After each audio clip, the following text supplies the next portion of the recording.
그때에 많은 사람들이 예수님을 우리를 구원하소서 다윗의 자손이요. 호산나라는 게 그런 뜻이에요. 호산나 다윗의 자손이요. 우리를 구원하소서 다윗의 자손이요. 다윗과 같은 임금으로 오시는 이요. 이런 의미가 있죠. 그러면서 예수님이 가시는 그 나귀 새끼 타고 가시는 길에다가 종려나무 가지를 꺾어서 가시는 길에 이렇게 부러뜨린 거예요. 그래서 오늘을 가리켜 종려주일이라고도 합니다. 왜 종려나무였느냐? 이스라엘 사람들에게는 장군이 나가서 전쟁에서 승리하고 돌아올 때 개선 장군에게 환영하는 뜻으로 그때 종려가지 나무를 꺾어서 그가 오는 길을 깔아준 거예요.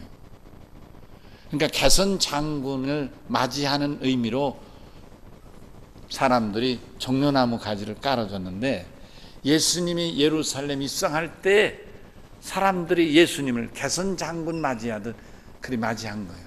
종려나무를 깔아드린 거예요. 그래서 오늘 주일을 종려주일이라 이렇게 말하는 거예요. 그리고 이 한 주간, 오늘부터 시작하는 이 한 주간을 고난주간이라 하는데, 고난주간의 첫날은 월요일부터 시작되는 것입니다. 그러니까 이 주간을 고난주간이라 하고 오늘은 종려주일이라 이렇게 말합니다. 근데 그냥 고난주일이라고도 하는데 정확한 의미는 그렇다는 말씀을 드립니다.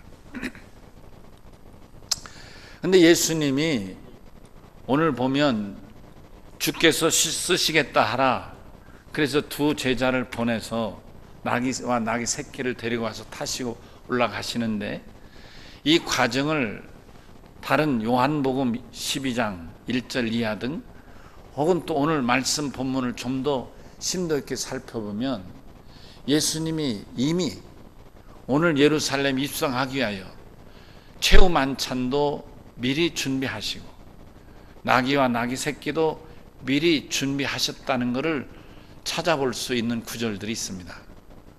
요한복음 12장에 보면 예수님이 이미 6일 전에 이 베다니라는 것은 예루살렘에서 가까운 곳이에요. 이 베다니에 오셔서 거기에 머무르셨던 것을 우리가 찾아볼 수가 있어요. 그래서 오늘 이 말씀을 보면 특별히 3절에 이런 말씀이 있죠. 만일 누가 무슨 말을 하거든 주께서 쓰시겠다 하라. 여기 주께서 쓰시겠다 하라. 그리하면 즉시 보내리라. 여기 주께서 쓰시겠다는 말에 한마디를 붙이면 주께서 약속대로 쓰시겠다 하라. 그러면 정확하게 맞는 거예요. 6일 전에 오셔서 이 장소라든지 최후 만찬 장소라든지 이런 나귀 새끼, 주님이 철저하게 미리 당신이 예루살렘 입성하셔서 이 과정을 이미 철저하게 점검하고 준비하신 이 입성이라는 것을 알 수 있다, 그런 말이에요. 주님이 그만큼 예루살렘 입성을 비중 있게 계획하고 준비하신 입성이라 이렇게 볼 수가 있겠습니다. 왜 그럴까? 왜 이렇게 비중을 두셨을까? 이 예루살렘 입성은 주님께서 3년 반 동안의 공생의 마지막 결산, 어떤 의미에서 클라이맥스라고 할 수 있기 때문입니다. 아멘 하십시다. 우리에게는 왜 주님이 예루살렘 입성에서 죽으러 가시는 걸까? 이렇게 이해될 수 있겠지만 사실은 예수님의 십자가의 죽음이 당신이 메시아 사역의 클라이맥스이기 때문에, 마지막 정점이기 때문에, 예수님이 십자가에 달려 죽지 않으면 당신의 공생의 사역을 온전히 이룰 수가 없기 때문에. 아멘. 여러분 놀랍죠? 아이러니하죠? 여러분 우리는 누구나 다 문제를 피하고 싶어 해요. 그렇죠? 어려움을 피하고 싶어 해요. 원수는 만나고 싶지 않아요. 그래서 오죽하면 부처가 법규경에서 이런 말도 가르쳤겠어요. 너희가 원수 맺지 마라. 원수는 외나무 아래에서 만나느니라. 이런 교훈을 해요. 사람은 누구나 이렇게 싫은 곳은 가기 싫고 원수는 피하고 싶고 또 어려움은 피해가고 싶고, 이게 다 인간의 본성이고 본능인 거예요. 그런데 주님은 이 예루살렘의 입성이 당신이 죽으심이고 더군다나 십자가에서 처절하게 죽으실 걸 뻔히 아는데 그 죽음을 향하여 예루살렘에 입성했다 하시는 거예요. 여러분 놀랍지 않으세요? 우리하고는 정말 다르지 않으세요? 아멘. 자, 그렇다면 왜 주님은 이 예루살렘에 올라가셔야만 했는가? 예수님이 예루살렘에 올라가시는 데는 어떤 문제들이 기다리고 있는가? 주님이 아는 거예요. 예상 밖의 문제가 아닌 거예요. 이런 문제들을 안고 이런 문제를 충분히 예상하시고 주님은 그럼에도 불구하고 당신이 가야 할 길이기에 십자가의 길, 죽음의 길을 가시게 됐다. 그럼 정말 위대하신 주님이시고 정말 우리의 구주 되신 주님이시고 그래서 주님이 너무 고마우신 거예요. 아멘이시죠? 아멘이시죠? 너무 고마운 거예요. 첫째로 예수님이 예루살렘에 올라가시니까 첫 번째 당면한 게 뭐냐면 배척입니다. 배척. 단호한 배척, 반발과 배척인 것입니다. 누가 배척했느냐? 당신을 믿고 싶지 않은 사람, 당신을 구세주로 인정하고 싶지 않은 사람, 당신을 메시아로 받아들이고 싶지 않은 사람들, 이 사람들이 배척을 한 거예요. 예전에 우리 어머님이 개척할 때도 어렵게 하는 이들이 다른 사람 아니라 예수를 안 믿으려는 사람들이 반대하더라고요. 안 믿으려는 사람. 여기가 어딘데 여기서 예수를 전하느냐고 이렇게 반대를 하더라고요. 여기가 어디냐면 여기는 무당이 판을 치는 거예요. 그러니까 사실 불교라지만 진짜 불교도 아니잖아요. 진짜 불교는 공존이지 배척이 아니거든요. 근데 그냥 여기가 어딘데 여기 와서 예수 전하냐고 막 욕하고 반발하고 불신하는 사람, 받아들이기를 거절하는 사람들이 배척하는 거예요. 여러분 예수님이 처음에 올라가셔서 월요일날 하신 내일이죠. 내일 하신 일이 뭐냐면 예루살렘 성전에 가셔서 너희가 강도 구로를 만들었다고 하나님의 집 만민의 기도하는 집을 갖다가 이렇게 강도 규를 만들었다고 장사하는 사람들 상을 얻고 비둘기를 날려보내면 막 판을 엎어버리신 거예요. 그릇들이 난리 치는 거예요. 성경에 볼까요? 이렇게 난리칩니다. 우리가 읽은 마태복음 1장인데 마태복음 26장에 보면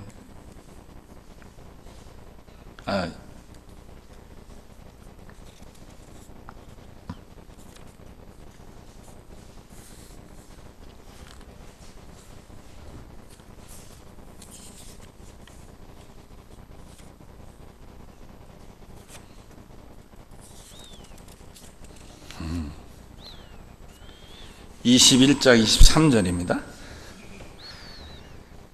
대상과 백성의 장로들이 예수께 나와 내가 무슨 권위로 이런 일을 하느냐? 또 누가 이 권위를 내게 주었느냐? 이렇게 반발하는 거예요. 그러니까 예수님의 예루살렘 입성을 가장 앞장서 반대한 사람들이 그 당시에 종교 지도자들인데 대제사장이라든지 장로라든지 혹은 바리새인이라든지 여러분 잘 아는 사두개인이라든지 혹은 성경을 가르치고 연구하는 서기관들이라든지 이런 사람들이 다 지도자들인데 이런 사람들이 똘똘 뭉쳐서 예수의 예루살렘 입성과 그 사역을 그렇게 배척하고 반발했던 거예요. 반발만 합니까? 심지어는 예수를 해하려고도 하죠. 붙잡아 죽이려도 하죠. 차마 백성들이 무서워서 못했다고 성경에 기록되어 있죠. 마태복음 21장 46절에 대제사장과 바리새인들이 예수의 비유로 인하여 붙잡고자 하나 무리를 무서워해서 포기한다. 누가복음 20장 19절에 서기관과 대제사장들이 예수의 비유는 자기들을 가리켜 하신 말씀을 알고 잡고자 하되 백성을 두려워하더라. 안타까운 얘기죠. 예수님이 이걸 모르냐고요. 아시죠.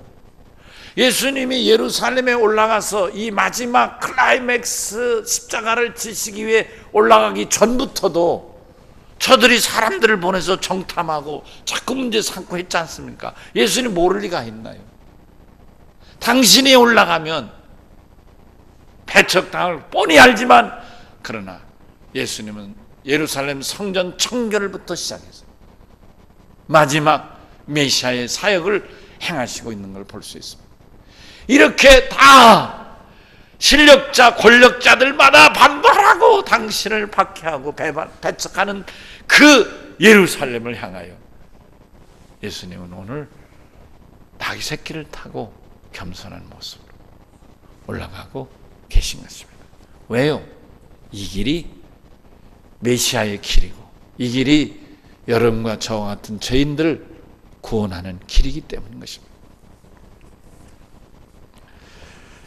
또한 둘째로 주님이 이 가신 길에는 슬프게도 이런 밖으로부터의 권력자들로 반발뿐만 아니라 당신을 3년간 따르던 제자들 중에서도 당신을 배신하는 사람이 생기는 것입니다.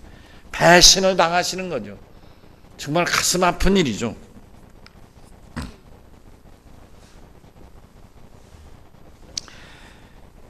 마태복음 26장 1, 2절에 이런 말씀이 있어요. 예수님이 6월절에 제자들과 만찬을 하시면서 당신이 십자가 위에서 못 박히기 위하여 팔리리라 이렇게 말씀하는 거예요.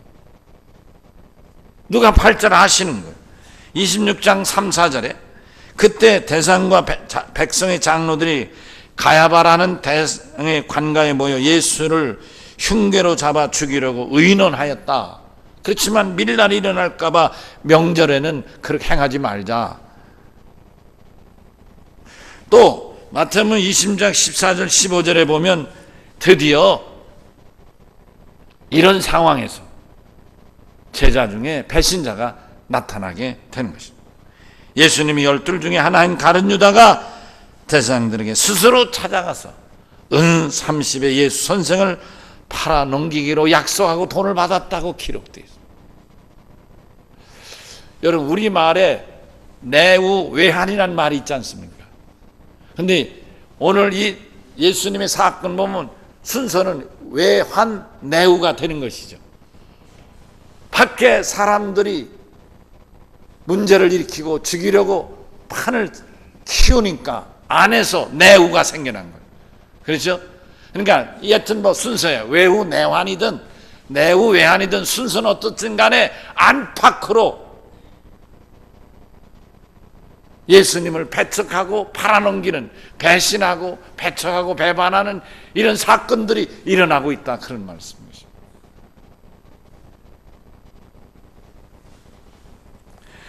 여러분 인간사에서 있어서는 안 될 일이 배신이잖아요. 배신이 뭐예요? 시인이를 저버린다는 게 배신이잖아요. 시인이를 배반하는 거 시인이. 재밌죠? 양해하고 들으세요. 영어에 이 배신을 비트레라고 그래요. 배신자 비트레예요. 비트레이. 비튼다는 거예요. 비트러. 우리말로 우리말하고 비슷해요. 비튼다. 비트러. 아니 제자가 예수를 돈 받고 팔아먹는 상황이니 이게 참 기가 막힌 거 아니겠어요? 그것도 다른 제자가 아니라 예수님에게 상당히 신임 받던 제자인 거예요. 돈 만지는 제자였으니까. 예수님 공동체 적어도 13명 이상이 살아가는 그 삶에 돈을 만지고 생활을 책임진 사람, 재정 책임자가 가룟 유다인데 그 가룟 유다가 예수를 팔았으니까요. 사실 공동체 생활하다 보면 교회 섬기는 것도 그렇고 한 가정도 그렇고 회사도 그렇고 이 경제가 사실 어느 땐 위협되고 힘들고 어려울 때가 있겠죠. 예수님 당시도 작은 수지만 12명, 13명이 늘 먹는 게 쉽진 않았겠죠. 그러니까 가룟 유다가 어느 때는 그런 경제적인 쪼들림을 경험할 수도 있었을 테고 더군다나 가룟 유다는 이제 예루살렘에 올라가면 대환영받고 적어도 이렇게 지긋지긋한 로마의 식민지로부터 해방시켜 주실 해방자 다윗 같은 어떤 그런 예수님에게서 그런 다윗의 후손으로서의 기계 그런 걸 기대했는데 막상 시간이 지나면 지날수록 그런 모습은 보이지 않으니까 야야 이러다간 쪽박 차겠구나 나라도 한 푼 건지자 그리고 예수 선생을 넘겨준 것이 아닌가. 머리가 참 잘 도는 거죠. 그러니까. 그렇죠? 어느 한 일에, 여러분, 우리가 이런 데서 교훈을 얻는 겁니다. 어느 한 일에 너무 집착하면 자기도 모르는 사이에 하나님 뜻과는 상관없이 자기 생각으로 자기 생각도 삶도 굳어져 버리고 만다. 그런 얘기죠. 안타까운 얘기죠. 여러분, 성경에 보면 요한복음 14장 2절에 마귀 사탄이 이 가룟 유다에게 예수 팔 생각을 넣었다고 기록되어 있어요. 그러니까 아이고 이거 어른데 예수 팔면 돈 받을 텐데 순간적인 이 생각이 들을 수 있는데 그것이 그만 이 가룟 유다의 자기 생각이 되고 만 것이죠. 마귀 사탄이가 준 이 생각이 구별이 안 되니까 곧 그것이 자기 생각으로 받아들이지 않았겠느냐 하는 것입니다. 여러분, 우리가 하나님 말씀을 믿으며 그 말씀이 우리의 중심이 되지 않으면 나도 모르는 사이에 내 생각이 하나님 뜻으로 왜곡될 수 있음을 교훈 삼아야 될 줄로 믿습니다. 안타까운 얘기지만 예수님은 바깥으로부터의 이 거센 도전과 반발뿐만 아니라 예루살렘 입성은 환영이 아니라 심지어는 제자의 배신까지도 받아야 되는 인간적으로는 참으로 너무 마음 아픈 일을 경험하시게 되는 것입니다. 그럼에도 주님은 예루살렘에 올라가셔야 했습니다. 왜요? 십자가를 지셔야 했기 때문인 것입니다. 나귀 새끼를 타신 예수님의 예루살렘에 입성은 그러므로 절대로 당신이 출세를 위해서, 명예를 위해서, 권세를 위해서, 자기의 유익을 위해서 예루살렘에 입성이 아니라 자기를 내려놓고 죽기 위하여 십자가의 죄인이 되어 죽으시려고 예루살렘에 올라가셨던 것입니다. 주님은 예수님 십자가에 달리시기 전에 이미 어떻게 죽으실 것을 알고 계셨죠? 마태복음 26장 27절 8절에 본 주님이 최후 만찬하시는 내용이 있는데 거기에 빵을 나눠주면서 뭐라? 이는 내 살이요 포도즙을 나누 이는 내 피라. 당신의 몸과 당신의 피를 한 방울도 남김없이 다 십자가 위에서 제물로 내어주실 것을 이미 제자들에게 말씀하고 있는 것을 발견할 수 있는 것입니다. 사랑 열린 성도로 예수님이 그렇다면 무슨 죄가 있어서 이렇게 십자가에 달리시고 당신의 살 하나라도 피 한 방울까지라도 다 내어 주실 수밖에 없으셨는가? 예수님 무슨 죄를 지셨는가? 예수님의 무슨 죄목이 십자가에 달릴 죄목이었을까? 도둑질을 하셨는가? 간음을 하셨는가? 아니면 사람을 죽인 살인이라도 하셨는가? 아닙니다. 예수님은 아무 죄도 없습니다. 아무 죄도 없으시기 때문에 십자가에 죽으실 수밖에 없다. 그런 말씀. 예수님이 이런 죄를 지시고 십자가에 죽으셨다면 자기 죄로 인하여 자기 죽음으로 끝나지 여러분과 나를 위한 죽음일 수는 없다. 그런 말씀. 죄 없으신 분이 죄를 짊어지고 죽으심으로 비로소 여러분과 나를 위한 죽음이 될 수 있다는 말씀인 것입니다. 당신이 죽지 않고는 여러분과 내가 살 길이 없기 때문에 당신은 이 외길 죽음의 길을 택하신 것입니다. 그것은 곧 하나님의 공의를 이루어 드리기 위함이었던 것입니다. 하나님의 공의는 무엇입니까? 죄의 삭은 사망이라는 대원칙인 것입니다. 죄인은 반드시 죽는다는 원칙입니다. 예수 믿지 않는 죄인은 죽는다 그런 말. 예수 믿지 않는 자는 다 멸망한다 그런 말. 지 고아를 막론하고 빈부 귀천을 막론하고 남녀노소를 구별할 것 없이 예수 믿지 않는 사람은 다 죽으면 지옥 간다 그런 말이에요. 아멘 하실까요? 이게 공입니다. 하나님의 공입니다. 첫사람 아담이 죄를 지어서 저가 죽어야 된 동산에서 쫓겨났듯이 그 이로 우리는 모든 사람은 죄의 값으로 죽음을 피할 수가 없었던 것입니다.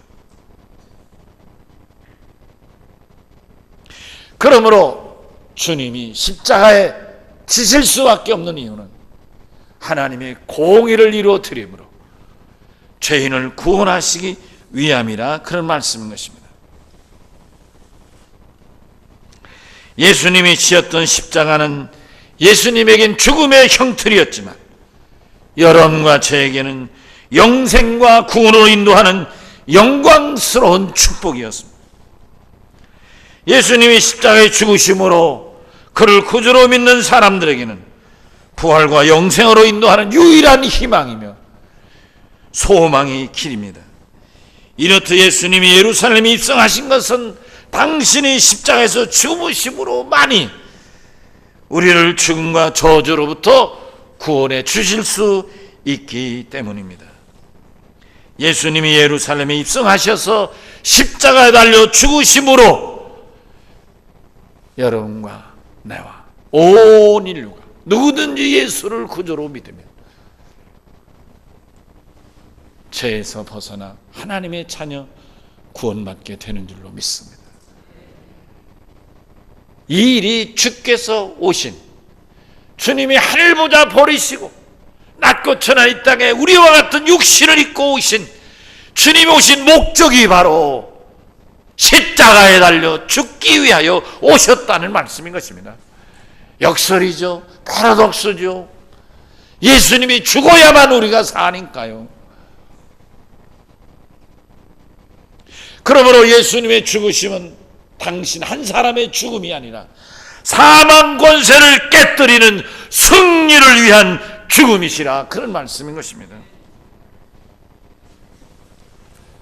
여러분, 우리가 어려서 흔히 듣던 얘기 가운데 땅 짚고 헤엄치기라는 말이 있습니다. 저는 시골에서 자라서 땅 짚고 헤엄치기를 많이 했습니다. 어려서 친구들하고 같이 이제 냇가에 가서 수영을 하려면 수영을 못 하잖아요. 물을 먹어야 되고 꼬박꼬박.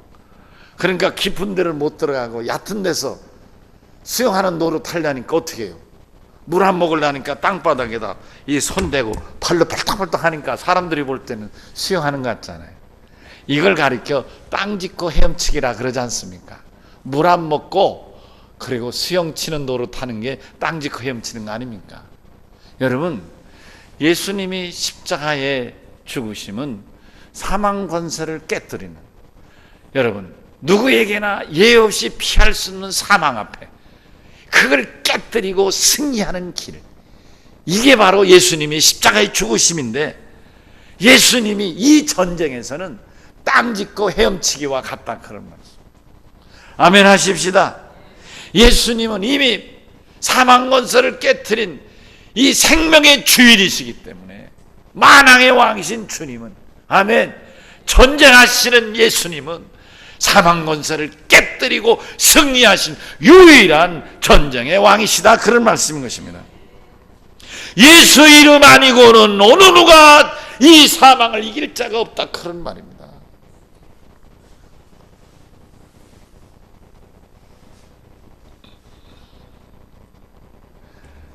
여러분, 세상에 어느 누구도 죽음을 이길 자는 없지만, 그러나 십자가에서 돌아가신 이 예수님의 이름을 붙들고 이 예수님을 나의 구주로 믿으면 예수님이 사망을 이기고 승리하신 것처럼 그도, 우리도, 나도 예수님과 같이 죽음 넘어 영생으로 승리하게 되는 줄로 믿습니다. 사도 바울은 이 놀라운 위대한 사건에 대해서 이렇게 말합니다. 고린도전서 15장 22절입니다. 아담 안에서 모든 사람이 죽은 것 같이 그리스도 예수 안에서 모든 사람이 삶을 얻으리라. 할렐루야, 아멘. 십자가의 죽음이 삶을 얻는 길인 것처럼 우리가 예수 믿음으로 우리는 예수님과 함께 삶을 얻게 된 줄로 믿습니다. 마지막으로 한마디 더 말씀드리면 예수님의 예루살렘 입성은 최후의 승리자 되시기 위한 입성인 것입니다. 나귀 새끼를 타시고 입성하신 지 주님은 결국 십자가에서 죽으십니다. 십자가 못 박혀 죽으십니다. 모든 살 찢기며 모든 피 다 쏟으며 결국 죽으십니다. 그러나 죽은 자 가운데 유일하게 3일 만에 다시 부활하시는 것입니다. 죽은 자의 부활은 인류의 희망이요 모든 민족에게 엄청난 힘이요 도전인 것입니다. 인류 역사상 죽은 자의 부활은 시대를 초월하여 모든 사람마다 다 기대하고 바랐지만 아무도 그렇게 한 사람이 없어요. 여러분, 우리가 아는 성인이라는 사람, 군자란 이들도 다 죽고 말았습니다. 그리스의 소크라테스도 죽고 말았어요. 공맹도 죽고 말았어요. 인도의 석가모니도 죽고 말았어요. 다 죽었어요. 안 죽은 사람이 없어요. 여러분, 부처는 더군다나 그 제자들 중에 가끔 묻는 이가 있었어요. 선생님, 죽음 넘어 영생이라는 게 있습니까? 그때 부처는 제자에게 야, 살아서는데도 이렇게 힘들지 않느냐? 이렇게 살기도 힘들고 어려운데 무슨 죽음 넘어까지 생각하느냐? 난 관심도 없다. 여러분, 인도 불교는 영생이라는 게 없는 불교입니다. 여러분, 우리가 아는 진시황이라는 사람은 우리가 아는 바대로 전설 얘기죠. 이 영생에 대한 집착이 참 많았던 사람 아닙니까? 오죽했으면 지하에다 궁전을 져놓고 그렇게 했겠습니까? 근데 2000년이 지나 오늘 와보니까 그 흔적은 지하 궁전 만드는 게 고스란히 드러나고 있지 않습니까? 죽음 너머에 아무것도 없는 겁니다. 그가 그렇게 찾았던 불사약 불로초 아시죠? 우리나라 제주도에서 불로초 불사약 찾아갔다는 거 아닙니까? 그래서 중국 사람들에게 이 제주도는요 아주 특별한 우토포스입니다. 여러분, 이상향 아시겠어요? 우토포스 노예요. 중국 땅에 없는, 여기 오면 영생 불살 땅으로 하는 곳이 이 제주도예요. 여러분, 진시황 때부터 여기서 찾아간 풀 얼마나 많이 먹었겠어요. 그래도 죽었어요. 어느 누구도 다 산 사람이 없어요. 여러분, 생각해 봅시다. 죽음은 어느 누구도 뛰어넘을 수 없는 인간의 법칙 아닙니까? 태어나면 죽는 거죠. 또한 죽음은 모두에게 마지막이며 끝입니다. 죽음은 결코 희망일 수 없습니다. 그래서 죽음 앞에 사람들이 좋아하고 웃지 않습니다. 아이고 어떡하지, 이렇게 슬피 울지, 죽었다고 좋아하는 사람 없어요. 그러나 어린아이가 태어나면 아이고 애가 태어나서 어떡하지 우는 사람 없어요. 태어나면 좋아가지고 그렇습니다. 애가 태어나면 생명이 이어지기 때문이고 죽음은 끝이기 때문에 슬퍼하는 것입니다. 죽음은 어떤 면에서는 다 끝나고 절망입니다. 예수님과 함께 고난을 당하고 예수님과 함께 십자가를 지고 죽는 자는 예수님과 함께 반드시 부활할 줄로 믿습니다. 이 영생의 진리를 실체적으로 세상 만민에게 베풀어 주시게 하여 예수님 오늘 나귀 새끼 타시고 예루살렘에 입성하신 것입니다. 말씀을 정리합니다. 2017년 부활주일이 바로 한 주일 앞으로 다가왔습니다. 이 한 주 동안 하루하루 예수님과 동행하면서 예수님이 당하셨던 고난도 함께 하시고 예수님이 죽으셨던 십자가도 함께 지시고 사흘 만에 다시 살아나신 예수님의 부활에도 동참하셔서 영생의 부활의 경험자들이 되시길 바랍니다. 예수님의 부활이 바로 나 개인, 여러분 개인, 나의 부활이 되기를 바라고 여러분 가정, 여러분 자녀의 부활이 되기를 바랍니다. 2000년 전에 그러셨던 것처럼 오늘 나귀를 타고 겸손하고 낮은 모습으로 예루살렘에 입성하시는 예수님처럼 오늘부터 시작되는 고난의 이 한 주간 동안에 여러분 우리 모두 한 사람 개인적으로 예수님의 고난과 십자가의 겸손히 동참하는 고난의 한 주간이 되시기를 바랍니다. 고난을 통한 십자가 너머의 영생과 부활이 여러분을 기다릴 줄로 믿습니다. 아멘. 우리 다같이 오른손을 들고 주님과 함께 고난을 넘어 영생과 부활에 동참하는 믿음이 되길 원합니다 하는 간절함으로 주여 한번 외치겠습니다. 주여! 우리 찬송가